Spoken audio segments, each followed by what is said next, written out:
ఇంకొక దగ్గర రాయబడింది, ఇడు దాని పిల్లలు అని రాయబడింది, దేవుని పిల్లలు అని రాయబడింది. నేను నమ్మి బాప్తిస్మం పొంది రక్షణలోకి వచ్చినంత మాత్రాన నేను దేవుని పిల్లలు అవను. ఎట్లా అవుతాను? దేవుడు చెప్పింది చేస్తే అప్పుడు దేవుని పిల్లలు అవుతాను కదా. అందుకని ఇక్కడ అపోస్తలుడైన పౌలు గారు ఎఫెసీ సంఘానికి వాళ్ళు గొప్ప వర్తమానాన్ని ఇచ్చాడు. ఇదిగో కాలము సంపూర్ణమైనప్పుడు తెలుస్తుంది మీకు, ఇప్పుడు తెలియదు. ఏమని? సమస్తము దేవుడు యేసుక్రీస్తుకి ఇవ్వబడింది ఈ భూమి మీద. కాబట్టి ఆయన దగ్గర పరలోకం దీవెనలైనా కానీ భూలోకమైన దీవెనలని కానీ ఏ అయినా కూడా సమస్తము ఆయన పాదముల కింద పెట్టున్నాడు అని చెప్పాడు ఆయన. అది వాళ్ళు ఒకవేళ మనలాగా నాలాగా ఆయనకి అభ్యంతరకరం చేసి ఉంటారేమో. ఒక స్టాండ్ అయిన వర్తమానం ఇచ్చాడు కాలాన్ని గురించి. సహోదరులారా, ఈరోజు కాలాన్ని గురించి ఏ మనుషుడికి కూడా తెలియదు. ఎందుకంటే కాలం ఎలా ఉందో కొంత మట్టుకు తెలుసు. కాలం ఎట్లా నడుస్తుంది? రాజకీయంతో నడుస్తుంది. వచ్చి రాజకీయం వాళ్ళు చెప్పింది చేస్తూ ఉంటారు. మనోడి కంటే చేయండి, తనోడి కంటే చేయొద్దు అంటారు. ఇట్లా కాలం నడిచిపోతూ ఉంది. కాబట్టి కాలాన్ని చూసి నీవు జీవించలేవు, అది కాలం నిన్ను ఆదరించదు అనే మాట చెప్తున్నాడు. కాలము నిన్ను ఆదరించలేదు అని అపోస్తలుడైన పౌలు గారు ఆ కాలాన్ని గురించి, ఆ ఎఫెసీ సంఘంలో ఉన్న లోటుపాట్ల గురించి వివరించి చెప్తున్నాడు. కాలం సంపూర్ణమైనప్పుడు జరగవలసిన ఏర్పాటు అయ్యా. ఇంకొకటి ఒక నిమిషం ఆయన, ఏమేమి ఏర్పాట్లు జరుగుతాయో ఎట్టటి జరుగుతుందని ఆ రాయిలా కాలం అన్నాడు ఆడ. ఇక నువ్వు ప్రశ్నేసి అడగకూడదు. కాలం అన్న తర్వాత ఆ కాలం కోసం ఎదురు చూడాల్సిన ప్రశ్న అది మంది. దేవుడు కాలాన్ని నిర్ణయించున్నాడు. ఆ కాలము దాని పని అది చేసుకుంటా పోతుంటుంది. ఎవరికి ఏమి ఇవ్వాలనో, ఎవరికి ఎక్కడ పోవాలనో, ఎవరు ఏ దినం కన్నుమూయాలనో, ఎవరు ఎక్కడ జన్మించాలనో అంత సమస్తము దేవుని చేతిలో ఉంది. రిమోట్ ఆయన చేతిలో ఉంది. ఆయన చెప్పిందే జరగాలి ఈ భూమి మీద. ఈ లోకంలో ఒక అధికారం పొందినాడు ముఖ్యమంత్రి ఏం చెప్తే అది జరగాల, ప్రధాని ఏం చెప్తే అది జరగాల, రాష్ట్రపతి ఏం చెప్తే అది జరగాల, అంతే కదా. మరి ఇవన్నీ కూడా ఇలా జరుగుతుంటే దేవుడు సర్వ సృష్టిని సృష్టించిన సృష్టికర్త చెప్పింది జరగకుంటుంటే ఇష్టపడతాడు ఆయన? ఇష్టపడాడు. అందుకని చెప్తున్నాడు ఆ యొక్క అపోస్తలుడైన పౌలు గారు, ఆయన సౌలుగా ఉన్నప్పుడు ఎవరే నువ్వా అని సృష్టికర్తను ఎదిరించిన వాడు అపోస్తలుడైన పౌలు గారు. ఎవరు నువ్వు అంటే, సౌలా ఎందుకు నన్ను హింసిస్తున్నావు నువ్వు? నేనా? ఎప్పుడా నిన్ను హింసించాను? నేనా? ఎవరు నువ్వు అసలు అంటే, నువ్వు హింసిస్తున్న యేసుని అన్నాడు. అంటే ఆయన, నేనంటాను, ధర్మశాస్త్రాన్ని చక్కగా పాటిస్తుండేవాడు అపోస్తలుడు ఆయన సౌలు. ఆ సౌలు వీడు పనికొస్తాడని చెప్పి అతన్ని పౌలుగా మార్చేశాడు. సహోదరులరా, నిన్ను నన్ను కూడా ఎందుకు ఏర్పరచుకున్నాడంటే, ఈ దినములో ఆయన ఈ ప్రపంచం స్థాపించక ముందే నిన్ను నన్ను రూపింపజేసుకున్నాడంట. ఇర్మియాలో చెప్పాడు ఆ మాట. అందరికీ లేదు ఈ రిజర్వేషన్ భూమి మీద. ఎవరికి వాళ్ళనో ఎవరికి రక్షణ వాళ్ళకే ఇస్తారనమాట. ఇప్పుడు ఈయన ఏం చెప్తున్నాడు? కాలాన్ని గురించి ప్రస్తాపన చేస్తున్నాడు. నిన్న కాక నన్న కాక మొన్న వచ్చినాం మనం ఈ రోజుకి పెద్దోళ్ళు అవ్వాలంటే రాదు. కాలం ఒక వైపున పరిపాలన చేస్తుంది మన మీద. అది పరిపాలన చేయకుండా ఉండాలంటే అది కాలం ఎవరిది? దేవుంది. లెక్క ప్రకారం వేసుకుంటే దాన్ని ఎవడు వాడుతున్నాడు? అపవాది వాడుతున్నాడు. ఎవరి మీదైనా వాడతాడు అపవాది. ఎందుకంటే వాడు జనకుడు, దుష్టుడు, అపవాది, సాతానుడు. వాడు కుయుక్తి నీకు తెలియదు, నాకు తెలియదు. ఎవరిని బలహీనపరిస్తే, ఎవరు బలహీనపరుస్తాడో, ఎవరిని కొడితే ఎవరి కంట్లో నీళ్ళు వస్తాయో అది వాడికి తెలుసు. నీకు నాకేం తెలుసు? మనకేం వచ్చినామా, 2 పాటలు పాడామా, ఆ దేవుని బాగా స్తుతించినామా, దేవుడు మనల్ని ఆస్వాదిస్తాడు, మన బిడ్డలు ఆస్వాదిస్తాడు అని వెళ్ళిపోతూనే ఉంటున్నాం. కానీ మనము ఆయన దగ్గర ఉన్నాయి చట్టం నియమాలు, అవి మనం ఎత్తుకోవటంలే. ఆయన దగ్గర ఏమని తెలుసా? ఎవరైనా గాన దిక్కు లేని వాళ్ళు, అనాథులు, ఆ, వాళ్ళ కన్నీళ్లు కానీ ఇడిస్తే చూడలేని వాడు పరిశుద్ధ మాత దేవుడు. హల్లెలూయా. ఒక విషయంలో నిన్ను ఏరే కుటుంబము అభ్యంతరపరిచారు, ఈదులు పాలు చేశారు, ఇక నేను బతకడం అన్నట్టుగా అవమానపరిచారనుకో, అక్కడనే ఉంటాడు దేవుడు, వాళ్ళ పక్షానే ఉంటాడు. అయితే వెంటనే వాళ్ళని శిక్షించాడు ఆయన. దేంట్లో రాస్తాడో? దేవునికి స్తోత్రం. ఒక కయ్య పటా చేసుకున్నాం, మనం చేసుకోవాలని పోయాం, పోతే ఈఆర్ఓ కాడి నుంచి పోవాలా, ఎంఆర్ఓ కాడికి ఇస్తారు. ఎంఆర్ఓ కాడ పోయి ఆ అద్దులు గొలిసి అంతా చేసి రిజిస్ట్రేషన్ అయిపోయింది అనుకోండి, ఇక ఎవడు మార్చేదానికి వీల్లేదు. రిజిస్ట్రేషన్ అయిపోయింది ఆ పొలం నీకు, దానికి ఎవరు మార్చేదానికి వీల్లేదు. అలాగా నువ్వు నేను దేవుని పిల్లలుగా రిజిస్ట్రేషన్ అయిపోన్నాం, మనం జీవ గ్రంథంలో రాయబడి ఉన్నాం. ఆ పేరు తుడవకుండా ఉండాలంటే మనం ఏం చేయాలా? ఆయన చెప్పిన మాట నడుచుకోవాలా. ఈరోజు మనం నడవటం వల్ల, అందుకే ఏమంటాడు చూద్దాం, చూడండి. మత్తయి సువార్తలో ఒక మాట చెప్పాడు, తీసుకోండి మళ్ళీ మాట్లాడదాం. మత్తయి సువార్త 22వ అధ్యాయం మొదటి నుంచి మనం తీసుకుంటే, అక్కడ యేసు ప్రభు వారు చెప్పారు ఒక మాట. ఏం చెప్పాడు చదువుదాం. ఎవరంట? యేసు వారికి ఉత్తరం ఇచ్చచ్చు ఉపమాన రీతిగా ఇట్లా అన్నాడంట. యేసు ప్రభు వారు మాట్లాడుతున్నాడంట. ఆయన ఎందుకో ఒక మాట చెప్పుకొచ్చాడు అనమాట. ఎట్లా ఏమన్నాడో, పరలోక రాజ్యము. నాయన నువ్వేం వాక్యం చదువుతున్నావు? నేనేమని చెప్పాను? మత్తయి సువార్త 21వ అధ్యాయము మొదటి నుంచి.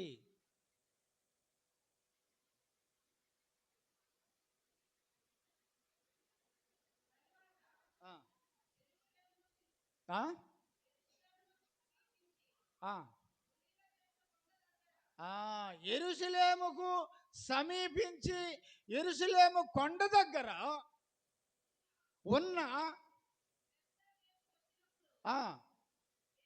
యేసు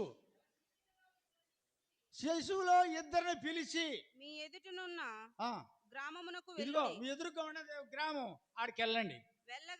వెళ్ళండి, కట్టబడిన ఒక గాడిది దానితోనున్న ఒక గాడిద పిల్లయు దానితో కూడా ఉన్న ఒక గాడిద పిల్లయు మీకు కనబడుతుంది.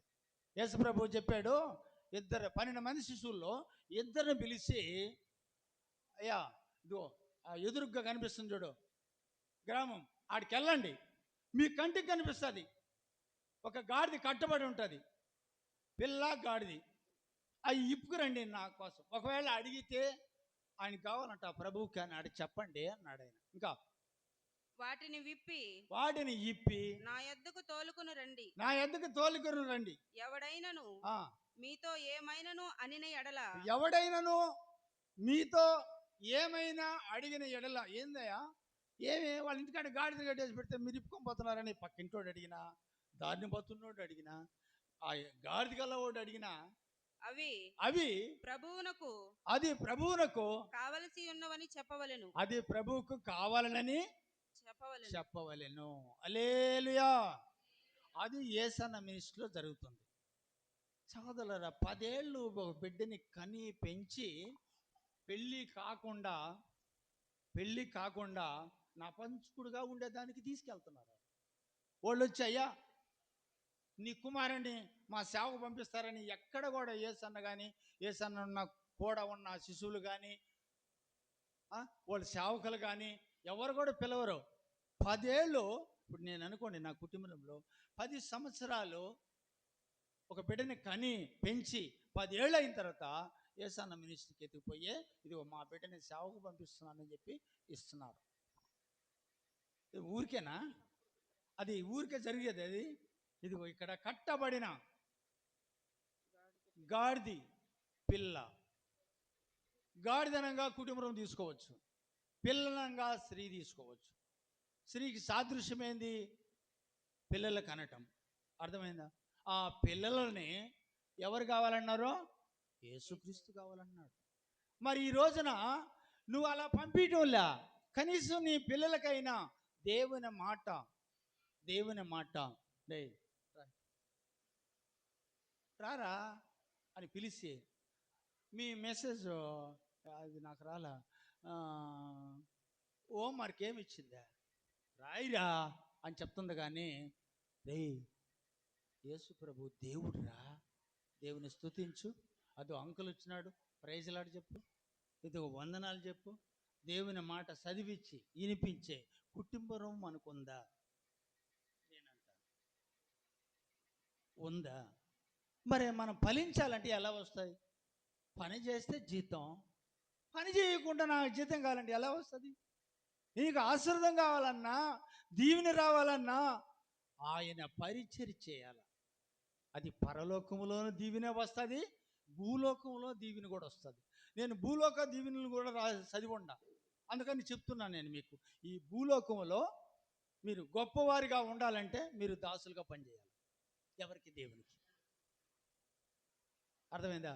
అట్లా కాకుండా మీ సొంత ఆలోచనతో ఈ వ్యాపారం చేస్తే నేను పెద్దవాడిని అయిపోతాను, ఈ ఈ విధంగా నేను పోతే, ఈ ఉద్యోగం చేస్తే నా కుటుంబాన్ని సాక్కోగలను, 10 రూపాయలు డబ్బులు వెనకేసుకోగలను, 4 రాళ్ళు వెనకేసుకోగలను, ఈ అంతా దేవుని దగ్గర గిట్టవు. ఇదంతా లోకం. లోకం ఏమి తింటే ఏం చెప్తుంది? ఏమి తిందాము, ఏమి ధరించుకుందాము, ఎలా బతకగలుగుతామో లోకస్తులు. అయితే మీరేం చేస్తారు తెలుసా? నా నీతిని, నా రాజ్యాన్ని మొదట ఎత్తకండి, ఇవి ఏమి కావాలో నీకు మీ పరలోక తండ్రికి తెలుసు, తెలుసు అని రాయబడింది. అర్థమైందా? నీకు తెలియకుండా పోవచ్చు. ఒకవేళ నువ్వు కారు కొనలేకపోవచ్చు, దేవుడు అనుకుంటే నీ కారు కొనిస్తాడు. అర్థమైందా? ఒక 10 ఎకరాల పొలం నువ్వు కొనలేకపోవచ్చు, ఆయన అనుకుంటే నీకు కొనిగలడు. ఎందుకు తెలుసా? మన బుద్ధి సరిలే, మన బుద్ధి సరిలే. ఎక్కడ వేసిన వంగడే అక్కడే ఉన్నాం. నేను అప్పుడప్పుడు ఏడ్చుకుంటాను. నేను ఎందుకని ఏడ్చుకుంటాను తెలుసా? ప్రభువా, నా జీవితం అంతా ఖర్చు పెట్టేశానయ్యా, దారపోసేసానయ్యా ఈ ప్రపంచానికే, ఈ లోకానికే. కానీ ఈ క్షణంలో కొద్ది దినాలు ఉన్నాయి, నాకు కొద్ది దినాలు ఉన్నాయి. ఈ కొద్ది దినాలన్నా నీ పని చేయలేకపోతే ఎలా అనేది ఒక బాధతో వస్తుంది. అందుకని సహోదరులారా, నేను మొన్న మీరు అన్నారు ఇనుమటుకు వింటారే కానీ గ్రహించరు అన్నారు. మొన్న వాళ్ళు పిల్లనంపి వాళ్ళు 2 దగ్గరలు తీసుకున్నారు ఎదురు భోజనం. అప్పుడు నాతో చెప్పారు, నేను సంఘ పెద్ద సులభంతో చెప్పాను. ఏమని చెప్పాను? అయ్యా, మనం జనవరిలో తీసుకున్నాం అందరము రాత్రి భోజనము, మళ్ళీ వాడికి వస్తున్నాడంట, కాబట్టి మనం కూడా పిలుచుకుంటే బాగుందా అని చెప్పా. సరే పిల్లనంపు అట్ట చేద్దాము అన్నాడు ఆయన. వెంటనే ఆయన కబురు పెట్టి, అయ్యా మాకు కూడా ఇవ్వండి అంటే వాళ్ళు 11 పెట్టి తర్వాత మార్చేసినారు ఒకరోజు. దేవునికి మహిమ. నేను అప్పుడు ఎక్కువగా బలహీనలో ఉన్నా. ఎవరు పోతారులే, ఎవరు చేస్తారులే, ఆయన అంతా వద్దులే, ఇప్పుడు కాదులే, మళ్ళీ తీసుకుంటామా అని చెప్పేసి, నాకు స్పేక్స్ బాగుంటుంది, నాకు ఇబ్బందులు ఏం లే. నేను అట్ట అన్నాడిని. సులమానికి పాపం చెయ్యిరిపోయే పాపకి ఆయన కట్టించుకోదానికి పోన్నాడు. నేను ఆయన వెళ్ళాలా, అయ్యా మీరు రండి, ఇక్కడ 2 దగ్గరలు చూసుకొని పాస్టర్ని తోడుకొని పోదురండి అని వాళ్ళు చెప్పారు. నేను ఎలా పోవాలా? నా ఊళ్ళు సరిలే. సరే ఎవరు నన్ను పంపిద్దామంటే మన పిల్లలందరూ తన జీవితం కోసము ఫ్యాక్టరీకి వెళ్తుంటారు, ఎవరిని పంపిస్తావు? అన్ని విధాలుగా బాధ. అందుకని నేను 3 దినాలు ఇంటింటికి వెళ్ళి వాళ్ళ దగ్గర, అయ్యా ఇది కానుక ఇవ్వండి, పాస్టర్ గారు వస్తారు, మీరు సిద్ధపాట్లో ఉండండి అని ప్రతి ఇంటికి వెళ్ళా. ప్రతి ఇంటికి వెళ్ళి ఆ డబ్బులు అడుగు తీసుకొచ్చి ఆయన చేతిచ్చి, అయ్యా ప్రార్థన చేయి అనేసి ఆయనకి చెప్పాను. ఆయన ఉంటే కూడా కొంచెం నేను పాలేనయ్యా తిరగలేనంటే తిరిగి వచ్చి ఉంటాడేమో. నేను అలా కాకుండా ఆయన తొందరలో ఆయన ఉన్నాడు, అందువల్ల నేను బాధపడొచ్చా. అందుకని మరోజు నాకు ఇంకా విపరీతంగా కాలు నొప్పి వచ్చింది. సహోదరులు, నేను అన్నాను, మీరు అనుకోవచ్చు అజ్ఞానంగా, నువ్వు దేవుడు మనిషిగా ఉండి ఆ, ఎందుకు నువ్వు బలహీనంలో ఉన్నావు, కాలు నొప్పి అంటున్నావు అనుకోవచ్చు మీరు. అసలు విషయం కానీ తెలిస్తే అసలు విషయం కానీ తెలిస్తే మీరందరూ భయపడతారు. అర్థమైందా? నేను కోరుకున్న మీలో ఒక మాట చెప్తాను, మీరందరూ ధైర్యంతో ఉండండి. అది ఏం చేయలేడు, అది ఏం చేయలేడు. అది తల కొట్టేశాడు సిలువలోనే, తోక ఏం చేయలేదు. ధైర్యంగా ఉండాలి మీరు నేను, ఆఖరి వరకు నిలబడి ఉండాలి ఆయన కోసం. ఏమి చేయలేదు. మీ కార్యాలన్నీ దేవునికి చెప్పండి. మీ చింత యావత్తు నా మీదేడే అని చెప్పున్నాడు. అర్థమైందా? నేను ఆ రోజు పాస్టాలు వచ్చేటప్పుడు ఎంతో ప్రయాసపడుతున్నా. వచ్చి మందిరం కడగాల, బాత్రూమ్ శుద్ధం చేయాలా, ఇది కడగాల, ఎట్లా కాలు నొప్పి, ఎట్లా కాలు అయితే అట్లా పెట్టలేకపోతున్నామో అనేసి మా అబ్బాయి మీద కూడా గొడవేసా. ఎందుకురా నువ్వు ఉండేది, నాకు ఫోన్ లేదు నా కాడ, ఫోన్ చేసి మాట్లాడి వాళ్ళనే రప్పించి వాళ్ళనే తోడుకొచ్చామని నేను వెళ్ళలేనని చెప్పా. ఇట్లా ఒక టెన్షన్గా ఉంది. ఎంత వేదన హృదయంలో పడ్డదో అంత కంటే అధికంగా సంతోషం వచ్చింది. ఏమంటే నా గర్వం ఏం తెలుసా, మన సంఘస్థులకు అందరికీ ప్రభురాత్రి భోజనమా తీసిచ్చాం. నేను చేయలేనయ్యా ఈ పని. అయితే నాకు ఒకటి కొరత ఏమంటే, అందరికీ భోజనం పెట్టుంటే బాగుండేది కదా అనిపించింది. వాళ్ళు ప్రభురాత్రులు తీసుకుని వాళ్ళ పాటికి వాళ్ళు వెళ్ళారు. వాళ్ళు ఏమో 3 వస్తామన్నారు, లాస్ట్కి 8 మంది వచ్చారు. మంచిదే. నేనేమంటానంటే, జీవితంలో కుటుంబం కలయిక ఉండాలా, సంఘంలో కలయిక ఉండాలా, సమాజంలో కలయిక ఉండాలా. అప్పుడే ఆ కుటుంబాలు కానీ ఆ సంఘం కానీ వర్ధల్లును. అవి లేకుండా భార్య తగ్గట్టు భార్య, భర్తకు తగ్గట్టు భర్త, సంఘ పెద్దల తగ్గట్టు పెద్దలు, అలాగా పాస్టర్ తగ్గట్టు పాస్టర్, ఇలా కాదు. కమ్యూనికేషన్, ఐకమత్యం ఉండాలి. అది చాలామంది ఇడిచిపోతున్నారు. మీరు అనాలోచనగా ఆదివారం అంటే, ఎందుకంటే మీరు ఆ విధంగా వచ్చినారు కాబట్టి ఆదివారం అంటే ఎంతో ఈజీగా తీసుకునేస్తున్నారు దాన్ని. ఆదివారం, రేపు ఆదివారం పోదోలే అనేసి. సహోదరులారా, ఒకవేళ బైబిల్లో చెప్పింది, ఏబు గ్రంథం రాసిపెట్టినది వాక్యం గుర్తుపెట్టిన, నేను చదివి ఉన్నాను కానీ వాక్యం గుర్తులే. దేవుడు 1-2 తూర్లు ఆస్వాదిస్తాడంట కుటుంబాన్నైనా సంఘాన్నైనా. 1-2 తూర్లు. ఒకవేళ ఇప్పుడు మా అత్తయ్య అనుకోండి, ఒకవేళ ఈ ఆదివారం ఈ 15వ తారీఖున, మార్చి 15వ తారీఖున మరి మా అత్తయ్య కుటుంబాన్ని దీవించాలనుకున్నారనుకోండి, మా అత్తయ్య రాలా, మా అత్తయ్య భార్య రాలా, పిల్లలు రాలా, రాలేదని మళ్ళీ వస్తాడంటావా? అస్సలు రాడు. నేను ఎందుకు చెప్తున్నానంటే, ఆదివారము అది ఇశ్రాయేల్ ప్రజలకి ఆశీర్వదినముగా ఇచ్చాడు ఆయన. మరి అదే మనం అనుసరిస్తున్నాం. అన్ని జాతులలో మనం ఒక కులం కాదు, ఒక జాతి కాదు. మనకు ఇశ్రాయేల్ అంటే ఒకే కులం, ఒకే కులం. వాళ్ళు దేవుని నమ్మని దాని వల్ల ఆ ఇందు మనం పెట్టినాడు ఆయన. కాబట్టి ఈరోజు మనం ఏం చేస్తున్నాం?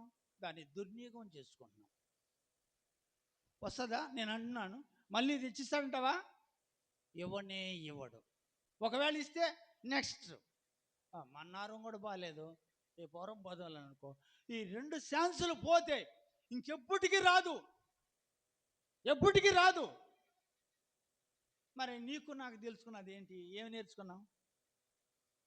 నేను కాలు నొప్పికి అట్ట తిరిగేసి మనీ వేస్తే రమ్మంటికి పోతున్నా. అప్పుడు ఆటో నిల్చున్నది, ఆమె కూర్చొన్నది ఆటోలో. ఏమ్మా పనిముట్లు అడగలేదు, గుడికి అడగలేదు ఏంటి అని అడగదాం అనుకుంటున్నాను నేను. నాకు ఈ పని మీదనే ఏముంది మనసు. ఆకలి పుట్ల ఏజీలా హాస్టల్లో వస్తున్నారంటే ఎదురు చూసే మనస్సు అలాగ ఉందన్నమాట. నువ్వేమో డబ్బులు ఇచ్చేస్తావు, నేరుగా వచ్చి కూర్చునేస్తావు. పాస్టర్లో వాక్యం చూడండి. పాస్టర్ ఎంతసేపు చెప్పాడు తెలుసా? ఎటువంటి సబ్జెక్ట్ చెప్పాడు తెలుసా? కొంతమందికి అర్థం కాదు అది. దేవునికి స్తోత్రం. అదేదన్నా నాకు ఫస్ట్ పాస్టర్ అయిన అవతానే చెప్పినాడు, ప్రతి నెల రైతు భోజనం ఇవ్వు, వాళ్ళు మారుతారు నీకు అన్నాడు ఆయన. సరే, వీళ్ళు ఎవరు కూడా అంత సిద్ధపాట్లో లేరులే, ఇద్దాం. అదేదో మా స్థానికి మనం అవి చూపించేసినాడు. లాస్ట్ వారం పెట్టేశాడు. ప్రతి నెల లాస్ట్ వారం, 4 వారాల్లో లాస్ట్ వారం ప్రతి నెల నెల్లూరు ఆయన వస్తాడు. ఆయన వచ్చేంత వరకు నువ్వు కావాలనుకున్న రోజంతా ఆయన వస్తాడు. మీరు ఇవ్వండి అని చెప్పేసి వెళ్ళాడు ఆయన. అండి ఇక్కడ కాలము సంపూర్ణమైనప్పుడు తెలుస్తుంది అనమాట. ఇంకా చదువుదామా ఇప్పుడు వాక్యానికి. ఇది ఇంత కష్టపడుతున్నానని, ఇంత తిరుగుబాటు చేస్తున్నానని ఏమన్నా సంఘం గుర్తిస్తుందా? లేదు సహోదరులు గుర్తిస్తారా? గుర్తిస్తారు ఒకనాటికి. ఎప్పుడు తెలుసా? ఆవిడ పాస్టర్ చనిపోయినప్పుడు అనుకున్నాను నేను, గుర్తించిన. కాబట్టి నేను కూడా చనిపోయిన రోజు ఏం చేస్తారు? అయ్యో మేము ఆయన ఉన్నప్పుడు మాకు బాధ తెలియలేదు, కానీ ఆయన వెళ్ళిన తర్వాత మాకు బాధ తెలుస్తుంది అని రోజు ఒక రోజు వస్తుంది వచ్చి. అర్థమైందా? నిన్న మస్టానికి పాస్టర్ గారు నేను 11 గంటలకు వెళ్ళాలన్నాడు ఆయన. బస్సు అని చెప్పినారు. బస్సు అంతా బస్సులు ఉన్నాయంట, 3 బస్సులు, ఏం చెప్పేసి ఏదో బస్సుకి వెళ్ళాలి నాయన, నేను అర్జెంటుకి వెళ్ళాలా అన్నాడు ఆయన. అబ్బాయి రాలాగ టయానికి నన్ను అడుగుతురి. ఈ ఆవిడ పేద ఆయన అనేవాడు మమ్మల్ని, ఎన్ని గంటలకయ్యా బస్సు అంటాడు. కోట బస్సు ఎన్ని గంటలకంటే 9 గంటలకు ఆయన అంట. నేను 9 గంటలు రాలేదా? ఎందుకు చెప్పినావు నువ్వా? ఎందుకు చెప్పినావా? నువ్వే కదా చెప్పింది 9 గంటలకు వస్తుందనే. రాలేదు ఏమే? 9:30 అవుతుంటే కూడా రాలేదు ఏంది నువ్వా? నువ్వు చెప్పింది కరెక్ట్ కాదు అనేది. నేనే అని చెప్పేది దానికి. బస్సు రాని దానికి నేనే కారణం అనుకునేది మనసులో. నేనేం చెప్పమంటామని అడిగేదిలే. బస్సు రాని దానికి నేనే పెదనైనా, నేనేం చేసేదయ్యా అనుకునేది మనసులో. అట్లా ఈయన ముందు రోజు గబాన్ వచ్చినాడు, కానీ నిన్ననే ఆలస్యం చేసినాడు, రాలా. ఏదో ఆయన ఇబ్బందులు కొన్ని ఉంటాయి కదా. వాళ్ళు ఏమన్నారు, మేము వెళ్ళాలి. ఎంత 3 గంటల సేపు రెడీ అయిపోయి కూర్చొని ఉన్నారు వాళ్ళు. నాకు పడుకునే అయినాడు ఆయన. అట్ట సరే తీసుకున్నావులే, ఎట్లా దేవుడు దయ వల్ల మంచి ఎండగా తీసుకుని ఎక్కిచ్చేయినా మేము. ఏమంటే నేను ఎందుకు చెప్పానంటే, దేవుని పని చేసేదానికి, దేవుని పని కదా సులభంగా జరిగిపోద్ది అనుకునేదానికి నో, అది ఎంతో వైరాగ్యంగా కూడిన పని. వైరాగ్యంగా. గాబ్రియల్ మా మాట వెళ్ళినాడు, దేవుని స్తోత్రం, కాసేపు కూడా కూర్చోలేకపోతున్నాడు ఆయన మందిరంలో. ఇప్పుడు బాదమ్మా 8వ వచనము, కాలము సంపూర్ణమైనప్పుడు జరగవలసిన ఏర్పాటును బట్టి. ఇప్పుడు మీరు నేను చింతపడాల్సిన అవసరంలా. ఒక కుటుంబం అభివృద్ధిలోకి ఎప్పుడు వస్తుందంటే, పిల్లలకని వాళ్ళు పెద్ద స్థాయికి వచ్చి పెళ్ళిళ్ళు చేసేటప్పటికి ఆ కుటుంబం ఏమవుతుంది? అభివృద్ధి చెందుతుంది. ఎందుకంటే పిల్లల దీవెన కూడా కుటుంబానికి వస్తుంది కాబట్టి. తల్లిదండ్రుల దీవెన ఉంటుంది, అది కాకుండా పిల్లల దీవెన వచ్చింది అనుకోండి, 2 దీవెనల కుటుంబం మీద పడితే ఏమొస్తుంది? కుటుంబానికి మంచి సమాధానం వస్తుంది, దీవెన వస్తుంది. అప్పుడు దాకా మనం ఏం చేయాలా? ఓపికతో ఓర్పుతో కలిగి ఉండాలి. అందుకని ఆ ఎఫెసీ సంఘానికి ఈ అపోస్తలుడైన పౌలు గారు ఏమని చెప్తున్నాడంటే, మీరు బాధపడద్దు, అయితే మీరు ఒక రోజు వస్తుంది అని చెప్పుకుంటూ వస్తున్నాడు. చదువు. కాలము సంపూర్ణమైనప్పుడు జరగవలసిన ఏర్పాటును బట్టి ఆయన తన దయా సంకల్పము చొప్పున. ఎవరు ఆ దయా సంకల్పము? దేవుడు ఆయన కృపనిచ్చున్నాడంట. బైబిల్ చెప్తుంది ఆయన కృపతో కప్పేస్తున్నాడంట ఈ ప్రపంచాన్ని అంతటికి. హల్లెలూయా. అది ఏ నరుడికి, ఏ ముఖ్యమంత్రికి, రాష్ట్రపతికి తెలియదు. కృపతో ఆస్వాదించేస్తున్నాడు, కప్పేస్తున్నాడు.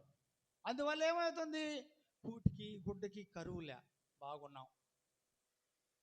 నీ కోరికల చొప్పున, నీ సబుద్ధి ప్రకారంగా అప్పులు చేసి నువ్వు ఒక 5 లక్షలు అయితే ఇల్లు అయిపోద్ది, కట్టుకోవచ్చు. నువ్వు 15 లక్షలు కట్టేసి నాకు దేవుడా తీరు అంటే ఎట్లా? గాల్లో దీపం పెట్టేసి నువ్వు ఎట్ట తీరవాలా ఆ డబ్బుని? నువ్వే అప్పు చేసుకున్నావు. బైబిల్ చెప్పింది అప్పు చేయవు, అప్పు ఇచ్చేవాడిగా ఉంటావు, అప్పు తీసుకునేవాడిగా ఉండవు నువ్వు అన్నాడు. అటు ఉండాలంటే నువ్వేం చేయాలి? భూమి మీద నువ్వేం చేయాలా? ఆయన నీతిని, ఆయన రాజ్యాన్ని ఎతకాలి, అది చెప్తూ వస్తున్నాడు అనమాట. కాబట్టి ఇప్పుడు అవసరమైన పౌలు గారు ఏమన్నాడు? కాలము సమీపించినప్పుడు ఏర్పాటును బట్టి జరగవలసిన ఏర్పాటును బట్టి ఆయన తన దయా ఆయన తన సంకల్పం దయా సంకల్పం. సహోదరులారా, మనుషులు దయ కాదు, దేవుని దయా సంకల్పం కోరుకోవాలి మనం. ప్రభువా, నాయన, నా స్థితిగతి తెలుసు నీకో, నేను అప్పుల్లో మునిగిపోతున్నా, నాకు బాధలు ఉన్నాయి, నా పిల్లలు నా మాట వినటంలా, ఇవే కదా నీ విన్నపములు. అయ్యి కదా నువ్వు విన్నపములు చేయమన్నది, నీ విన్నపములకు తెలియజేయమన్నది. ఏది యథార్థంగా మాట్లాడు దేవునితో. అసలు నువ్వు ప్రార్థన చేయలే, ఆ ఎక్కకు పోయి చెప్తావు, ఆ ఇంటానికి పోయి చెప్తావు, ఆ ఇంట్లో పోయి చెప్తావు. వాళ్ళందరూ తీరుస్తారా నీ అప్పుని? తీరవరు. నాకు తెలియదు ప్రభువా, ఇదిగో నా శరీరం ఎందుకో నన్ను బలహీనపరుస్తుంది, నీతో చెప్తున్నా, అది తీసేసి అని చెప్పు. ఇంకొక విషయం చెప్పాను, రహస్యం, ఒక మాట. అది రాత్రి చెప్పలేదు, కానీ ఆయన ఉదయాన సొలొమోను ఇంటికి పోయినాం ప్రార్థన చేసేదానికి. మా ఇంట్లో కొంచెం నిమ్మత లేదు, ప్రార్థన చేయాలి, రా పాస్టర్ అన్నాడు. సరే, అటు తీసుకొని పోయి ప్రార్థన చేపిస్తాం. అక్కడ చెప్పాడు ఒక రహస్యమైన మాట. మత్తయి సువార్త 18:18 ఒక రహస్యమైన మాట చెప్పాడు. చదవండి ఆ మాట. ఆమె ఒక్కటే ఎందుకు చదవాలి, మీరు ఎవరు చదవలేరా? భూమి మీద మీరు వేటిని బంధింతురో, అదిగో ఈ విషయం తెలియదు కదా ఇంతకు ముందుగా. భూమి మీద మీరు ఏటిని బంధిస్తారో అవి పరలోకమందును బంధింపబడు, అది పరలోకములో బంధింపడతారు అన్నాడు. మనమేమంటాం? దేవుని స్తోత్రం. నేను అంటాను ఒక మాట. ఇప్పుడు బలహీనపరుస్తుంది ఒక సహోదరుణ్ణి, నేను వెళ్ళి నేరుగా, అయ్యా యేసుక్రీస్తు నామములో బంధిస్తున్నాను అంటే బంధింపడదా? ఈ సబ్జెక్ట్ చెప్పాలి మీరు. ఆడేమన్నాడు? భూమి మీద మీరు ఏటి బంధిస్తారో అది పరలోకంలో బంధింపడుతుంది అన్నాడు కదా. సరే, నేను పాస్టర్ని, నేను వెళ్ళి ఇదిగో మత్తయిని బలహీనపరుస్తుంది ఒక దురాత్మ, నేను బంధిస్తున్నాను అంటాను అనుకోండి, అది మిమ్మల్ని అడుగుతున్నా, బంధింపడదా చెప్పండి. యేసు ప్రభువు చెప్పేసినాడు ఆయన. మరి ఇప్పుడు మనం మనం తెలియాలి కదా ఆ విషయం, సబ్జెక్టా. చెప్పండి, బంధింపడదా? మా గమ్మునుండరు అందరూ. బంధింపడుతుందని చెప్పండి, లేదు బంధింపడదు అని చెప్పండి. ఏందా పడదు? ఎందుకు బంధింపడదు? చెప్పేవాడు శక్తిని పొంది చెప్తే అది బంధింపడతాడు. శక్తి లేకుండా ఒకడు పడిపోయి ఉంటే లేవని ఎత్తగలడా? వీడికే శక్తి లేదు, వాడిని ఎలా వెళ్తాడు? అది చెప్పాడు యేసు ప్రభు అన్నాడు. ఇప్పుడు చూడండి, ఇక్కడే వస్తుంది ఆ పాఠం. శక్తి ఎక్కడ వస్తుంది చూద్దాం. 7వ వచనం చదవమా, 10వ వచనం చదువు. ఈ సంకల్పమును బట్టి ఆయన కాలము సంకల్పమును బట్టి ఈ సంకల్పమును బట్టి ఆయన పరలోకములో ఉన్నవే గాని, చెప్తున్నాడు చూడండి, ఏనండి, పరలోకములో ఉన్నవి గాని, భూమి మీద ఉన్నవే గాని, ఈ భూమి మీద ఉన్నవి గాని సమస్తమును క్రీస్తునందు ఏకముగా సమకూర్చవలనని తనలో తాను నిర్ణయించుకున్నాడు. దేవుడే పని చేశాడు. నీ ఇష్టం కాదు, నా ఇష్టం కాదు. మనం ఈ మాట అట్ట, ఆ మాట ఎట్ట చెప్పేదానికి అధికారం లేదు. సమస్తం దేవునితో చెప్పాల్సిందే. ప్రభువా, నీ అవసరాలు, నీ విన్నపములు, నీ కష్టాలు, నీ చింత ఆయనతో చెప్పాలా. ఆ చెప్పే శక్తిని నువ్వు పొందుకోండాల. ఆ శక్తిని పొందకుండా, అదే చెప్తున్నాడు, దేవుని వాక్యము ఎరగకుండా, దేవుని శక్తిని పొందకుండా మీరు పొరపాటులో పడుతున్నారు అని వాక్యం చెప్పింది. దేవుని శక్తిలా మన శరీర శక్తి ఉంది, శరీర ఆలోచన ఉంది, శరీర స్వభావం ఉంది, శరీర కోరిక ఉంది. ఇంకెక్కడ ఆత్మ? ఇంకెక్కడ? ఇన్ని అణిచేస్తున్నాయి ఆత్మని. ఇక ఆత్మలో నువ్వు ఎలా పనిచేస్తావు? నీ మనోనేత్రం వెలిగింపబడాలి కదా. వాక్యం విని అది మరవకుంటుండాలి. సుమారు కనీసం ఒక వారం అన్నా ఉండద్దా? ఒక వారం అన్నా ఉండాలి కదా వాక్యం చెప్పింది. మనం డెలివరీ అయిపోతుందండి. ఎందువల్ల? ఏంటన్నా వాడు వదిలేస్తున్నాం. ఏంటంటే వాడు వదిలేస్తున్నాం. ఇదే అన్నమాట. నా కోసము దేవుడు ఈ మాట మాట్లాడాడు, నన్ను సరిచేసేదానికి నాకు మాట్లాడాడు, నా జీవితాన్ని నిలబెట్టేదానికి, నా కుటుంబాన్ని నిలబెట్టేదానికి, నా పిల్లల భవిష్యత్తు కోసము అన్నాడు. నేను పూలతోటలో ఉన్నా, ఒక నాయుడు వచ్చాడు. అడిగి వచ్చాడు, ఆయన అన్నాడు, ఆ భార్యను తోడుకొచ్చాడు, కూతురుని తోడుకొచ్చాడు. అప్పుడు అన్నాడు ఆయన, అయ్యా ఈ సంవత్సరం నాకు 25 లక్షలు ఖర్చు పెట్టాను అయ్యా మా భార్యకి, ఇదిగో ఈఎంఐకే 15 లక్షలు కట్టినా, ఇప్పుడు ఈఎంఐ హాస్పిటల్కి పోతుంది, మా భార్య సంవత్సరం ఇదే పని అయిపోతుంది, సంవత్సరం ఇదే పని అయిపోతుంది అన్నాడు. నేనంటాను, వాళ్ళు 33 కోట్ల దేవతల్ని అడుకున్నారు కదా, ఎందుకు 27 లక్షలు హాస్పిటల్ పెట్టాల్సి వచ్చింది? బైబిల్ చెప్తుంది సహోదరులరా, నాతో నీతో, నిశ్చయముగా నీ చేతి కష్టమో నువ్వు అనుభవిస్తావని చెప్పాడు. మరి ఈ రోజున మనము ఈ జనవరి నుంచి ఆ జనవరికి రాసి పెట్టుకోండి, మీరు హాస్పిటల్కి ఎందుకు దుర్లుపోతారో ఆ ఖర్చు రాసి పెట్టుకోండి. అప్పుడు తెలుస్తుంది మీకు నీ విశ్వాసం ఉందో లేదో తెలిసిపోద్ది. ఈ జనవరి నుంచి తిరిగి జనవరి వచ్చేది అంతవరకు ఎన్ని ప్రయాణాలు హాస్పిటల్కి పోతావో, ఆ హాస్పిటల్కి పోయే రోజు, ఇదిగో ఈరోజు పోయాను 2000 అయింది, ఈరోజు నెల్లూరు పోయాను 5000 అయింది, ఈరోజు తిరుపతి పోయాను 10,000 అయింది, రాసి పెట్టుకోండి ఎంత అమౌంట్ వస్తుంది. అప్పుడు దేవుని మాట అబద్ధమా? నిశ్చయముగా నీ చేతి కష్టం నువ్వు అనుభవిస్తావన్నాడు. నీ పిల్లలు ఒలివ మొక్కల్లా ఉంటావన్నారు. చూసావా? మరి ఆయన ఎందుకు ఇవ్వలేదా? నీకు ఇచ్చినాడు, దాన్ని నువ్వు సరిగా హ్యాండిల్ చేసుకోలేదు, ఓపికగా ఉండలేదు, ఓర్పుగా ఉండలేదు. అందుకు ఎఫెసీ సంఘానికి చెప్పుకుంటూ వస్తున్నాడు ఆయన ఈ మాటల చెప్పుకుంటూ 11 చూడు. మరియు క్రీస్తునందుగా ముందుగా నిరీక్షించిన, క్రీస్తు యందు ముందుగా నిరీక్షించిన మనము నువ్వు నేను ఏం చేసినావంట? ముందుగానే నిర్ణయించున్నాడంట మనము తన మహిమకు కీర్తి కలుగు చేయవలెనని. తన మహిమకు కీర్తి కలుగు చేయనమాట. ఆరాధన చేస్తే దేవుడికి మహిమ పడుస్తాడు. స్తుతులకు ఆసీనుడు ఎవరైనా? దేవుడు. యేసు ప్రభువు స్తుతులకు ఆసీనుడు. ఆయన ఎంతగా స్తుతిస్తావో, గంట రోజుకి, లేకపోతే ముక్కల గంట, లేదు అరగంట, లేదు 2 గంటల. ఒక స్త్రీ ఉంది, నాకు వాట్సాప్లో చూశాను నేను, రోజు ఉదయం 6 గంటల సేపు ప్రార్థన చేస్తుందంట. ఏం ప్రార్థన? ఏం అడగదు, స్తోత్రాలే, ఓన్లీ స్తోత్రాలే. ఆమెకి ఏమీ లేదు, అన్నీ గడిచిపోతాయి. నెల వచ్చేటప్పటికి ఒక్కొక్కరు ఫోన్ చేస్తే 15,000 ఇచ్చాను, 15,000 వేసాను అక్క నీ అకౌంట్లో అంటే, ఆ ఫోన్ అవుతాను ఇంకో ఫోను, ఇదిగో ఇప్పుడు 8,000 వేసాను అంటే, నెల ఆఖరి పెట్టేటప్పటికే 50,000 రూపాయలు అకౌంట్లో వస్తుందండి వాళ్ళ భార్య భర్తకి. పని పోయి సంపాదించినారా? నేను అట్లా రావాలనేది కాదు, కానీ దేవుడు నిశ్చయముగా నీ చేతి కష్టమో ఆయన నిన్ను ఆస్వాదిస్తాడు. 10 రూపాయలు తెచ్చినా కూడా అది నువ్వే అనుభవిస్తావు, అటు ఇటు పోదు.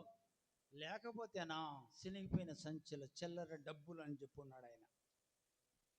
పంట తెస్తావు ఇంటికి, చెదరగొడేస్తాను అన్నాడు ఆయన. అంతే, ఆయన ఇచ్చిన పంటే చెదరగొడేస్తాను అన్నాడు. ఆయన ఇచ్చిన దీవెనే, ఆయన ఇచ్చిన ఉద్యోగమే. ఎందుకు ఇచ్చినాడు నీకు ఉద్యోగం? దేనికి ఇచ్చినాడు? ఆస్వాదం.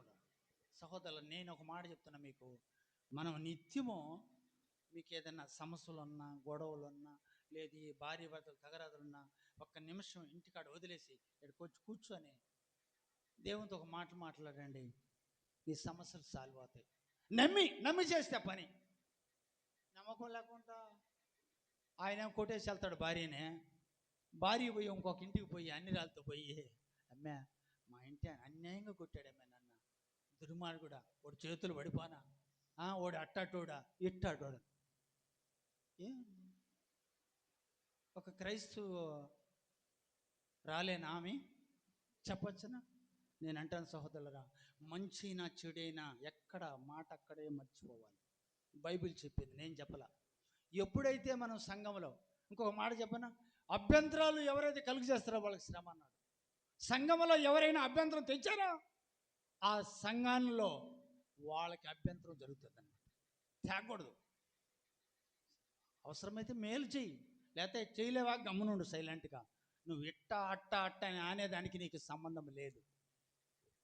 ఆయన అన్నాడు, ఎద్దుడా అని అనకూడదంట ఒక మనిషికి తీర్పు తీర్చకూడదంట. ఆయన అంటాడు చూడు, ఇక్కడ ఏమన్నాడంటే చివరిగా 12వ వచనం చదివిన, క్రీస్తు మరియు క్రీస్తునందు ముందుగా నిరీక్షించిన మనము తన మహిమకు కీర్తి కలుగు చేయవలనని. దేవుడికి మహిమ కీర్తి రావాలంటే మనం దేవుని స్తుతించాలా, ఆయన చెప్పినట్టు నడుచుకోవాలా. అంతేకాని విడిగా లోకస్తులు నడిచినట్టు నువ్వు నడవకూడదు సహోదరులారా. నిన్ను చూసి నీ ఇంట్లో వాళ్ళు కానీ నీ సంఘస్థులు కానీ నోరు తెరవకూడదు. అర్థమవుతుందనే ఈ మాట? హల్లెలూయా. ఇంటి యజమానుడు ఉన్నాడంటే, ఇంటి యజమానురాలు ఉండదంటే పిల్లలంతా ఏముండాలా? కామ్గా ఉండాలా. నేను మొన్న ఒక సువార్త చెప్పాను మీకు, నీ కొడుకు మాత్రము నరకానికి వెళ్ళాలా, నీ కూతురు మాత్రం నరకానికి వెళ్ళాలా, నువ్వు మాత్రం దేవరాజ్యంలోకి వెళ్ళాలా? ఇది ఎక్కడ న్యాయము? నీ కడుపులో పుట్టిన బిడ్డ ఏంటి, నువ్వు ఎందుకు వదిలేస్తున్నావు? కాబట్టి నువ్వు కన్నీళ్ళతో ప్రార్థన చేయండి అని ప్రతి కుటుంబానికి చెప్పుండా. చేస్తారో చేయరో అది నాకు సంబంధంలే, చెప్పమన్నాడు, చెప్పేసిన అంతే. తెలిసిన బాధ్యత నీది. ఒక అమలు వచ్చిందంటే దేవుని దగ్గర నుంచి దాని ప్రకారంగా నడవాల. నాకు కాలు నొప్పులు ఒళ్ళు నొప్పులు అనే దానికి లేదు. మాకు చెప్పున్నాడు, సమయమందును అసమయమందును ఏం చేయాలా? సువార్త ప్రకటించాలి అని. ఇప్పుడు కాదు పో అనకూడదు, అనేదానికి అధికారం లేదు. అట్లా అంటే ఒప్పుకోడు ఆయన, నిన్ను పెరిగి ఇంకొక ఆయన పేరు పారేస్తాడు. అట్లా చెప్తున్నాడు అన్నమాట. చదువా. దేవుడు తన చిత్త ప్రకారమైన సంకల్పమును బట్టి. ఇది అన్నమాట అసలైన మీటర్. ఇప్పుడు వరకు మనం ఇన్ని సంవత్సరాలైనా దేవుని చిత్తాన్ని తెలుసుకోలేకపోతున్నాం. మనం దేవుని చిత్తం ఏమిటి?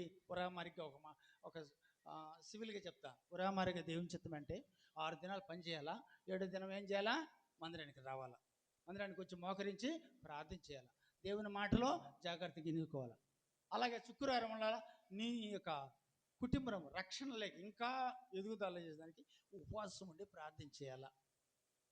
దాని చిత్తం, దేవుని చిత్తం. తర్వాత దేవుని యొక్క నామాన్ని ఎప్పుడు కూడా స్తుతించేవారిగా ఉండాలి, ఆయన నామాన్ని మహింపరిచేవారిగా ఉండాలి. నీకంటే ధన్యులు ఇంకెవరుండరు భూమి మీద. దేవునితో నువ్వు సావాసం కలిగి ఉండాలి, దేవునితో సావాసం కలిగి ఉండాలి. నాకు సావాసం ఉందామని హల్లెలూయా చెప్పగలను. ఇప్పుడు చెప్పండి, నాకు దేవునితో సావాసం ఉంది ఉదయం కానీ సాయంకాలం కానీ అని హల్లెలూయా చెప్పండి. అప్పుడు సావాసం లేకపోతే ఎట్లా వస్తుంది అంటావు? నువ్వు ఇక్కడ అన్నాడు చూడండి, దేవుడు తన చిత్త ప్రకారమైన సంకల్పమును బట్టి మనలను ముందుగా నిర్ణయించి ఆయన యందు స్వాస్థ్యముగా ఏర్పరచును. ఆయన యందు మనము స్వాస్థ్యం అంటే ఒక ఆస్తి. నువ్వు నేను ఒక్కొక్క కుటుంబం దేవుడికి గొప్ప ఆస్తి, స్వాస్థ్యం, సంపాదన. ఆయన సంపాదించుకున్న స్వాస్థ్యం మనం దేవునికి. కానీ మనకు తెలియదు ఆ విషయం. మనం ఏమనుకుంటామంటే ఇట్లా లోకాన్ని చూస్తాం, ఇటు దేవుని కూడా చూస్తాం, దేవుని కూడా ఇడిచిపెట్టాం, లోకాన్ని కూడా ఇడిచిపెట్టాం. అయితే చెప్తున్నాడు, ఎవడైతే లోకం వైపు చూస్తాడో వానిలో దేవుని ప్రేమ ఉండనే ఉండదు. ఉన్నది అనుకుంటావు నువ్వు, నేను అనుకుంటా ఆ విధంగా. కానీ దేవుని ప్రేమ ఉండేది క్రియల మూలంగా, క్రియల మూలంగా. అబ్రహాం కూడా ఏం చేశాడు? క్రియ చేశాడు. తన కొడుకుని కావాలా అంటే రెడీ తెస్తాను అన్నాడు, తెచ్చేసాడు. క్రియ.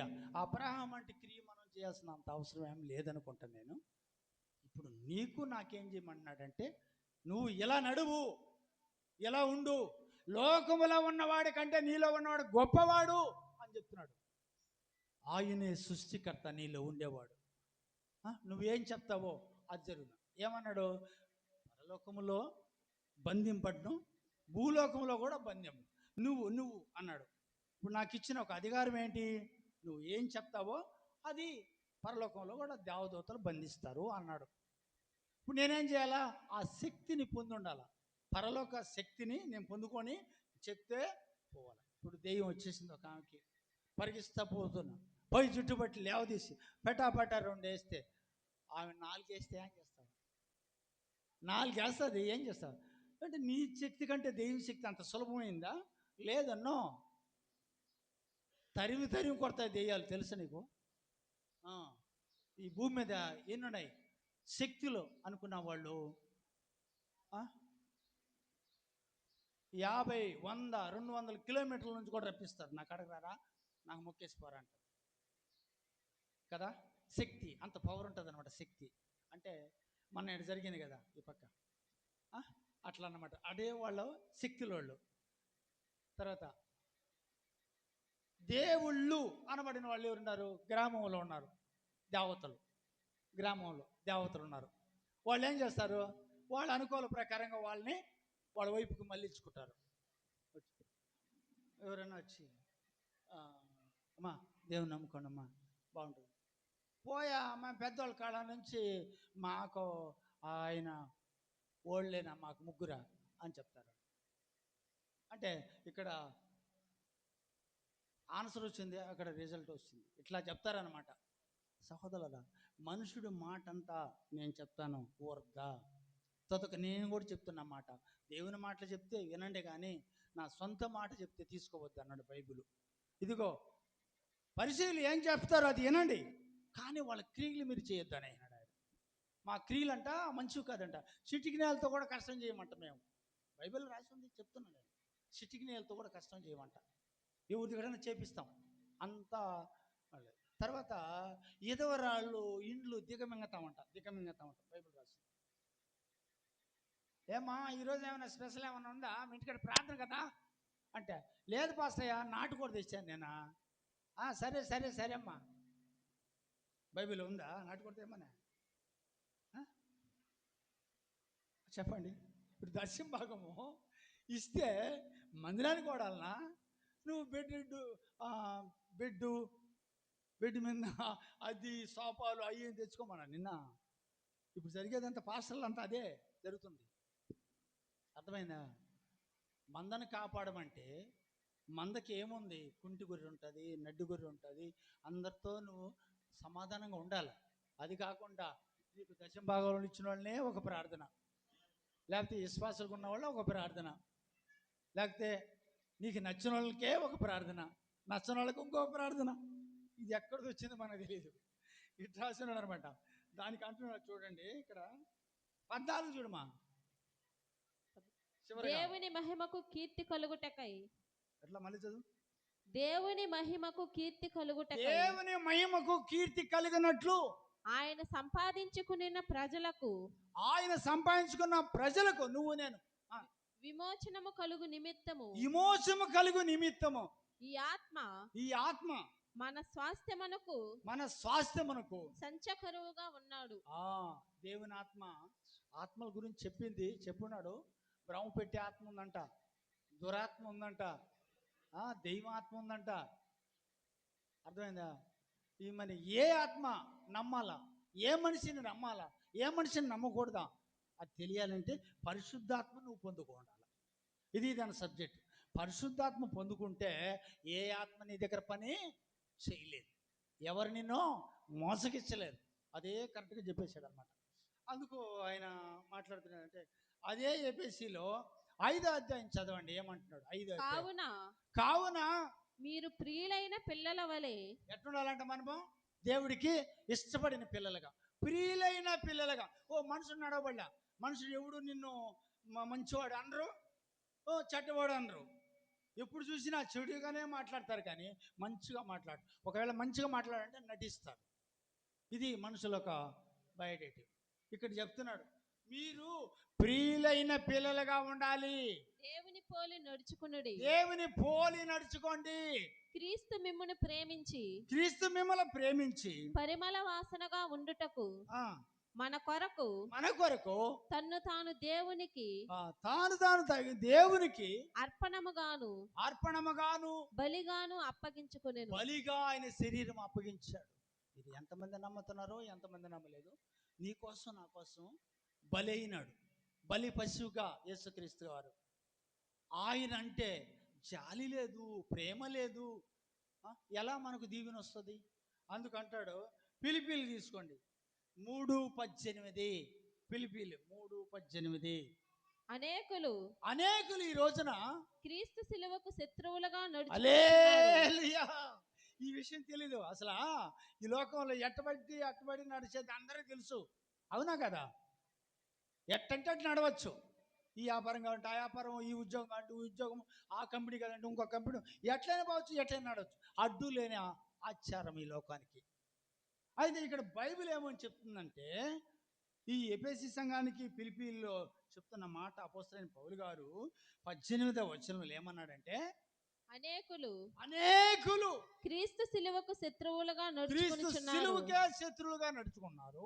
వీరిని గూర్చి మీతో అనేక పర్యాయములు చెప్పి, ఎవరైతే క్రీస్తుకి శిలువుకి వ్యతిరేకంగా నడుస్తున్నారో వాళ్ళ గురించి అనేక మాటలు ఇంకా చెప్పాలి. నేను ఇప్పుడును ఏడ్చుచూ చెప్పుచున్నాను. ఇప్పుడు నేను ఎట్ట చేస్తున్నాడు? అపోస్తలుడైన పౌలు ఏం చెప్తున్నాడంట? ఏడ్చుచూ చెప్తున్నాను. నాశనమే వారి అంతము, వారి నాశనమే వారి అంతము, వారి కడుపే వారి దేవుడు, వాళ్ళ కడుపే వాళ్ళకి దేవుడు. దేవుని స్తోత్రం. ఈరోజు మీరు ఎక్కడికైనా పుట్టినదినం పండగకి పోండి, పెళ్ళికి పోండి, బిర్యానీ చేస్తారు కదా. వాళ్ళేమో డబ్బులు ఖర్చు పెట్టి ఎక్కువ బిర్యానీ చేస్తారు. స్వీటు దాంట్లో ఏమేం కావాలో అన్నీ వేసి ఖర్చు పెట్టి చేస్తారు. వీళ్ళు తినేవాళ్ళు ఎడ తింటారు తెలుసా? నాకు కొంచెం పెట్టుకొని కొంచెము తినేసి గమ్మని రారు. బాగా దండిగా ఇస్తరాకు పెట్టుకొని ఒక రవ్వ అట్లా కలిపేసి ఇసిరాడ పారేస్తారు. కొంతమంది ఆ వేసిన స్వీట్ కూడా తినరు, కొంతమంది ఆ అరటి పుట్టు కూడా తినరు. ఏందో వీళ్ళు ఐలాండ్లోంచి వచ్చినట్టు అనుకుంటా.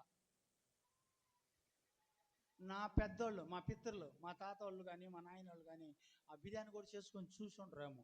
ఈరోజు అంత దేవుడు ఆస్వాదిస్తే దాన్ని దుర్వినియోగం చేసుకున్నారు చాలామంది. చూసావా? బైబిల్ ఒక మాట చెప్పాడు. ఏం మాట చెప్తుంది సార్? గలతీ 6:7. మోసపోకండి మీరు. దేవుడు ఎక్కిరింపబడు. నిన్న నేడు రీతిగా ఉన్నాడు, ఎప్పుడు ఉన్నాడు ఆయన. మనసుల వైపు చూడబాకండి, మోసపోబాకండి, మనసులకు మోసపోబాకండి అన్నాడు. మన అన్నముడిగా ఉండొచ్చు, చెల్లిగా ఉండొచ్చు, అక్కగా ఉండొచ్చు, ఎవరితో మనం మోసపోకూడదు. మనుష్యుడు ఏమి విత్తును, ఇదిగో ఈ భూమి మీద మనుషుడు ఏమి ఇస్తాడో ఆ పంటనే కోస్తాడు. హల్లెలూయా. సహోదరులారా, ఈ శరీరం నువ్వు విడిచిన తర్వాత, నీకు మహిమ శరీరం ఇచ్చిన తర్వాత, ఆ మహిమ సొరిపోయిన దేవుడు నిత్యత్వంలోకి నువ్వు వెళ్ళిన తర్వాత, తీర్పు దినాన నిలబడుకున్నప్పుడు రొమ్ము కొట్టుకోవాల్సిన పరిస్థితి వస్తుందంట. అయ్యా, యోహాన్ పాస్టర్ చెప్పాడు, డేవిడ్ దర్శనం పాస్టర్ చెప్పాడు, నెల్లూరు ఆయన చెప్పాడు, నీలగిరి ఆయన చెప్పాడు, ఎరిమేన పాస్టర్. అయినా మేము నిలువెచ్చనగా తీసుకున్నాం. ఎంత మహిమ ఇస్తాడని నాకు ఎప్పుడు ఎరలా. ఈ దేవదత్త శరీరంలో నేను అగ్నిగుండానికి వెళ్ళాలనా? ఒక్క నాణ్యం పోగొట్టుకుంటాడు ఆయన. అన్నాడు, ఏ శరీరం కూడా నశించిపోవట నాకు ఇష్టము లేదు అన్నాడు. ఒక శరీరాన్ని గురించి ఎంత చెప్పినాడంటే, సంఘాన్ని గురించి ఎంత చెప్పుండాలా, కుటుంబాన్ని గురించి ఎంత చెప్పాలా. అందుకే నన్ను సహోదరులారా, మీరు ఏమి కుటుంబంలో చేయాలనుకుంటే పెద్దలకి లోబడి ఉండండి. పిల్లలుగా ఉన్నవాళ్ళు పెద్దలకి లోబడి, తల్లిదండ్రులకి లోబడి ఉండండి. బైబిల్ చెప్పింది, నేను చెప్పాల. అలాగా ఏదైనా చేయాలంటే అందరూ ఆలోచన చేసుకొని తీసుకోండి నిర్ణయం, బాగుంటుంది. అట్లా కాకుండా మా ఇంటి ఆయన ఇలా అన్నాడు, మా అత్త ఇలా అంటున్నది, మా మామ ఇలా అన్నాడు అనేది మాత్రము మాట్లాడారంటే మీలో దేవుని ప్రేమ ఉండదని మాత్రం చెప్పేశాడు ఈయన. నేను చెప్పాల మాట. ఏ పని చేయన్నా పూనుకున్నా దేవుని ముందు పెట్టుకొని పని చేయండి, మీరు ఫలింపుస్తారు. మిమ్మల్ని అందరినీ దేవుడు దీవించునుగాక. హల్లెలూయా. సరే, ఎబ్రీలో 4వ అధ్యాయం మొదటి నుంచి చూద్దాం. 4:2 ఈ మాట చెప్పి ప్రార్థన చేసుకుందాం. వారికి ప్రకటింపబడినట్లు మనకును సువార్త ప్రకటింపబడెను. ఇశ్రాయేలుకి ప్రకటింపడినట్టు మనకు కూడా సువార్త ప్రకటింపబడిను అన్నాడు. కానీ ఉమ్, వారు వినిన వారితో ఆ, విశ్వాసము గలవారై కలిసి ఉండలేదు గనుక ఏమంటావు ఆపాలమ్మా. ఎట్లంట విన్నారు, వింటున్నారు, వాళ్ళు ఏం చేశారంటే లాస్ట్లో విశ్వాసము గలవారై కలిసి ఉండలేదు. విశ్వాసము గలవారై కలిసి ఉండలేదు. విశ్వాసంగా ఉండి కలిసి, ఈ మాట సబ్జెక్టు బాగా తీసుకోవాలి దీన్ని, కలిసి ఉండలేదు. ఇప్పుడు నేను క్రైస్తవులే, నువ్వు క్రైస్తవులే, ఇద్దరం ఒకరింటికి ప్రార్థన పోతున్నాం, ఇద్దరం ఒకరింటికి ప్రార్థన పోతున్నాం, కానీ ఎక్కడ ఆత్మలు కలవటం లేదు. వాళ్ళ గోల వాళ్ళకు ఉన్నట్టుగా ఉన్నది. వాళ్ళింటికి వీళ్ళు రారు, వీళ్ళింటికి వాళ్ళు రారు. ఇదే ఆయన ప్రేమలో ముడతుండదు, కలంకం ఉండదు, డాంబికులు నిలవరు అన్నాడు ఆయన. ఒకవేళ నేను డాంబికులు అవుతావేమో జాగ్రత్త, నీకు ఒక హెచ్చరిక. డాంబికులు ఎక్కడ ఉండరంట? దేవుని ఆలయంలో ఉండరు అని చెప్పేశాడు ఆయన. ఇక్కడ ఏమన్నాడు? వాళ్ళు కలిసి ఉండలేదు అంటున్నాడా. కనుక విన్న వాక్యము వారికి నిష్ప్రయోజనమైన దాయను. వాళ్ళు కలిసి ఉండలా. ఆడకొక సబ్జెక్టు, ఇన్న వాక్యము వాళ్ళకి ఏమైందంట? ఆశ్రద్ధం ఉండాలా లేదా? ఆ వాక్యమా నిష్ప్రయోజము. మళ్ళీ చదువు. విన్న వాక్యము వారికి నిష్ప్రయోజనమైన దాయను. నిష్ప్రయోజనం అయిపోయిందంట. కాబట్టి దేవుడు నీతో నాతో మాట్లాడేటప్పుడు దేవుని యొక్క మాట అంటే వాక్యము మన జీవితానికి, మన కుటుంబానికి, మన పిల్లలకి, మన వ్యాపారానికి, మన ఉద్యోగానికి, మనకిచ్చినట్టు పొలానికి ఆస్పదంగా ఉండాలి. కానీ ఎట్లుందంట? ఏమని చెప్తున్నాడు చూడండి. కాగా జగత్ పునాది వేయబడినప్పుడే ఆయన కార్యములన్నీ యేసుక్రీస్తు కార్యములన్నీ సంపూర్ణ చేసేస్తున్నాడంట. అది మనకు తెలియదు ఆ విషయం. ఈ విశ్రాంతిని గురించి నేను కోపముతో ప్రమాణము చేసినట్టు ఏమన్నాడు? నేను ఇందాక అన్నాను కదా, చాలా మంది సులువుగా తీసుకుంటున్నారు, ఆదివారమున మానేస్తున్నారు, వాళ్ళ సొంత పనికి ప్రయోగించుకుంటున్నారు, అది నిర్లక్ష్యం చేసుకుంటున్నారు. ఒకవేళ రక్షణ దినం ఆ దినమే నీ దినమై ఉంటే ఇంక ఎప్పటికి కూడా రాదు దీవెన. ఆ దినమే నీవు దీంపడాలని ఉంటే అది పోగొట్టుకుంటాం. కాబట్టి 56 ఆదివారాలు సంవత్సరానికి 52 ఆదివారాలు ఖచ్చితంగా రావాలి. రూల్ అది. నేను పని ఉన్నింది అన్నాడు. సరే, అప్పుడైతే నారేత నాడుతున్నావు, పైరు కోస్తున్నావు, పొలం దున్నుతున్నావు, చెక్క దోలుతున్నావు, ఎరువు దోలుతున్నావు. ఇప్పుడు ఏ పని చేస్తున్నావా? నేను అడుగుతున్నా, ఇప్పుడు ఏం పని చెప్తావు? ఇప్పుడు ఏ సాగు చెప్తావు దేవునికి? ఏం చెప్పలేవు కదా. సహోదరులారా, దేవుడు 12 మందిని తీసుకుపోయి చెట్టు చూసారా అన్నాడు. చూస్తే అక్కడ పూత లేదు, పిండి లేదు, కాయ లేదు, పండు లేదు. అది మన వాళ్ళు పాట పాడతారు, పూతే లేదు, పిందే లేదు అని పాడతాం కదా. మరి ఆ పాట పాడేవాళ్ళు ఉన్నారా? కాయ, పిందు, పూత, పండు. ఈరోజు దానికి ఉదాహరణగా నేను చెప్పగలను. ఈరోజు మంచి మన చర్చిలో అలా లేదు, సాధారణమైన గుడ్లు కట్టుకుంటారు. కొన్ని చర్చిలో చూడండి, పట్టు చీరలు కట్టుకొని పోతారు లేడీస్, కొరవాళ్ళంతా టాప్ టీప్ అని షూ వేసుకొని పోతారు కదా. కానీ ఆడ కాయ లేదు, పిండి లేదు, పూత లేదు. దీన్ని బట్టి సంఘం ఏమవ్వాలి? పూత లేకపోతే, పిండి లేకపోతే కోప్పడ్డాడు ఆయన. ఇక మీదట ఈ చెట్టు ఫలించదు అన్నాడు ఆయన. ఈ పని ఆయన అడుగుతున్నాడు. ఎవరు? యేసుక్రీస్తు. అయ్యయ్యా, ఈ సంవత్సరం తవ్వుతా, నీళ్ళు పెడతా, ఎరివేస్తా, ఒక సంవత్సరం చూడయ్యా అన్న మాటలో ఉన్నది ఇప్పుడు ప్రపంచం ఎలా మాటలో? ఒక్క దినం 1000 దినములుగా 1000 దినములు ఒక్క దినముగా వాడుతున్నాడు ఆయన. అపొస్తలుడైన ఆయన పేతురు గారు చెప్పాడు ఆ మాట. ఏమే ఒక్క రోజుకి మనం జీవించాలంటే ఎన్ని హత్యలు చూస్తున్నాం, ఎన్ని ఘోరాలు చూస్తున్నాం, ఎంత వేదన చెందుతున్నాం. అంత సులభమా క్రైస్తవులుగా బతకాలంటే? అంత సులభం కాదు. వాళ్ళు పెద్దోళ్ళు చెప్తారు, సంసారాన్ని ఈదాలంటే అంత సులభం కాదు. సముద్రం ఈదచ్చంట. సముద్రము అన్నా ఈదచ్చు కానీ సంసారం ఈదలేం. కాబట్టి ఆ విషయాలు భార్య భర్తకు ఉన్న వాళ్ళు తెలియాలి. తర్వాత అలాగే సంఘం కూడా సామాన్యమైనది కాదు. నలుగురు కలిసి సంఘంగా ఉంటే అది మనోహరము అన్నాడు ఆయన. నిన్న సొలొమోను పాస్టర్ గారిని తీసుకుపోయి ఆ వేదిక మీద నిలబెట్టి, అయ్యా మేము దీనికి రేకులు వేయాలనుకుంటున్నాం, ప్రార్థన చేయంటే అప్పుడు ఆయన అన్నాడు, ప్రార్థన చేసి అన్నాడు. అది దేవుడి చిత్తం, ఎలాగైనా ఏర్పాటవుతుంది. అర్థమైందా? బైబిల్ చెప్తుంది సహోదరులారా. నేనేమంటానంటే మిమ్మల్ని నేను కోరుకునేది కూడా ఒకటే, మనం నువ్వైనా నేనైనా ఎప్పుడు ఊడిపోతామో ఏ రోజు కన్ను మోస్తామో మనకు తెలియదు. కానీ ఉన్న ఈ సమయము మీరు గంటల ప్రకారం అనుకుంటాను నేను ఏది. కానీ నా ఉద్దేశ ప్రకారంగా అయితే క్రమముగా పని చేయాలి దేవుని దగ్గర.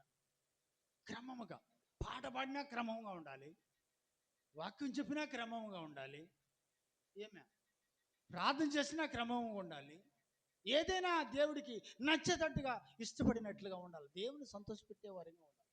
అలా కాకుండా మనం ఒక విధంగా చేసి ఆయన్ని బాధ పెడితే ఆయన ఏమంటాడు? అక్రమం చేసేవాడా ఎవరు నాకు తెలియదు అంటాడు. దేవునికి మహిమ కలుగునగాక.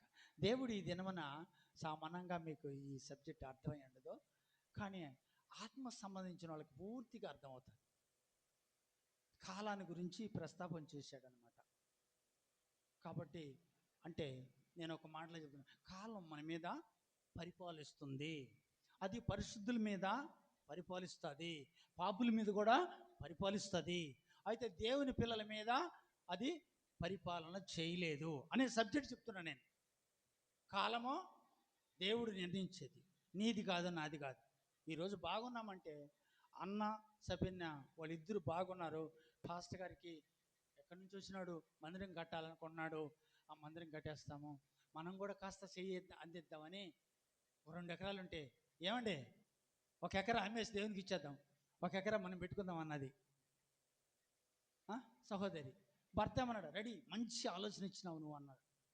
ఆడకపోతే అక్కడ 2 ఎకరాల్లో ఉన్నది, 2 ఎకరాల్లో ₹1,00,000 అమ్ముతుంది, ₹1,00,000 అమ్ముతుంది ఎకరా. సరే, ₹1,00,000 ఎంత అన్నామని ఇక్కడ మాట చూడండి ఎట్లా ఉందో క్రమం.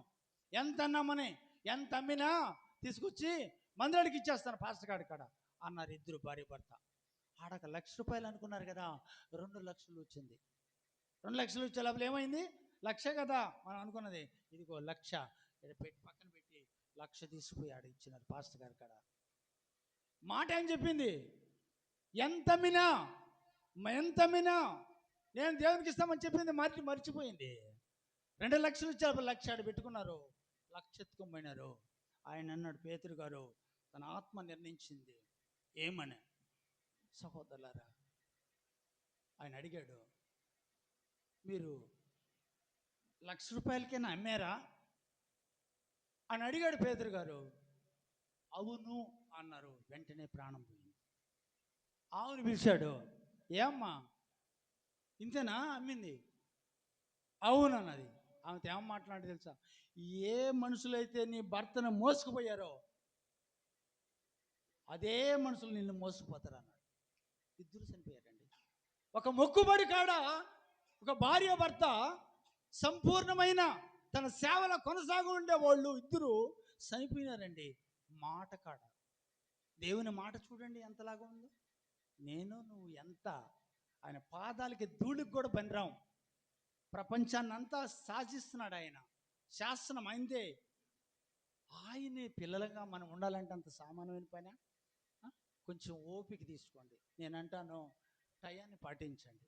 ఆ రోజే గుడ్లు ఉతుకుతారు, ఆ రోజే పని పురమాయించుకుంటారు. దేవుని దినాన్ని మీరు ఏ పని చేయొద్దని బైబిల్ చెప్తే మరి వ్యతిరేకంగా చేస్తే ఎట్లా? పనివాడు కూడా పని చేయకూడదని చెప్పున్నాడు. చూసావా? క్రమాన్ని మనం పాటించినప్పుడే దీవెన మనకు వస్తుంది. మనం పోయి ఎత్తుక్కోబడలే దీవెన. ఆశీర్వాదం కావాలని ఇంకొక దగ్గరికి వెళ్ళబడలే. నేను అదే అన్నా, పొరపాటున మాట్లాడుతున్నా మీరు ఏమనుకోవద్దు. దేవునికి స్తోత్రం. ఇప్పుడు 10 ఏళ్ళగా పోయింది, నేను తప్పన్నో. 10 ఏళ్ళగా గుంటూరు పోతున్నారు మన పిల్లకాయలు. అయితే నేను అంటాను, ఆ పోయి వచ్చిన వాళ్ళు మారి ముందు పని చేస్తే కొరగున్న వాళ్ళు కూడా ఏం చేస్తారు, వాళ్ళని అనుసరించేస్తారు.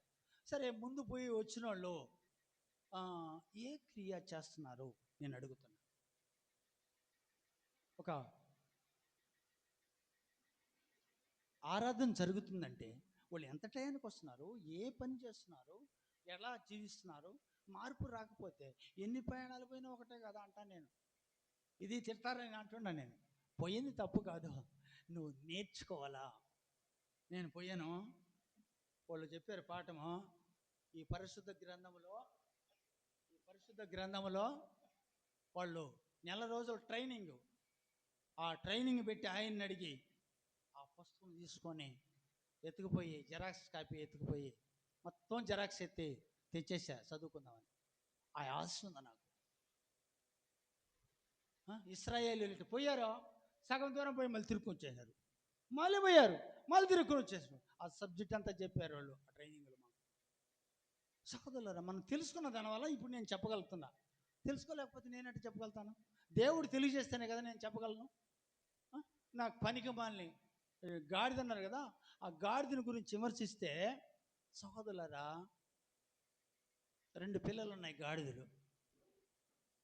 ఒకవేళ పెద్ద గాడిద చిన్న గాడిద అనుకోండి, అనేక మంది గాడిద పిల్లలుగా పిలుస్తున్నాడు ఆయన. కట్టబడి ఉన్నారు పాపములో, ఇప్పబడి ఉండాల. మనం అందరం, నువ్వు నేను ఇప్పబడి ఉన్నాం. మళ్ళీ కట్టబడితే ఎట్లా? పాపానికి మళ్ళీ వెళ్ళిపోతే ఎట్లా? ఆలోచించాలి సహోదరుల. నీ నోటి మాట జాగ్రత్తగా ఉండాలా, నీ ప్రవర్తన జాగ్రత్తగా ఉండాలా, నీకంటూ ఈ సమాజంలో సాక్ష్యం ఉండాలా, సంఘముల సాక్ష్యం ఉండాలా, సంఘ సావాసం కలిగి ఉండాలా. దేవునికి మహిమ కలుగును గాక. దేవుడు ఈ మాటలు మీ హృదయంలో ఫలవర్తిముగా నింపును గాక, మలకెత్తును గాక. అది 30 దంతులు, 60 దంతులు, 100 దంతులు, 1000 ఫలించును గాక. దేవుని మాట ప్రతి హృదయంలో కదిలింపజేయును గాక. మోకరించండి, ప్రార్థన చేసుకుందాం. కరెక్ట్గా 12 అయిపోయింది, ప్రార్థన చేసుకుందాం.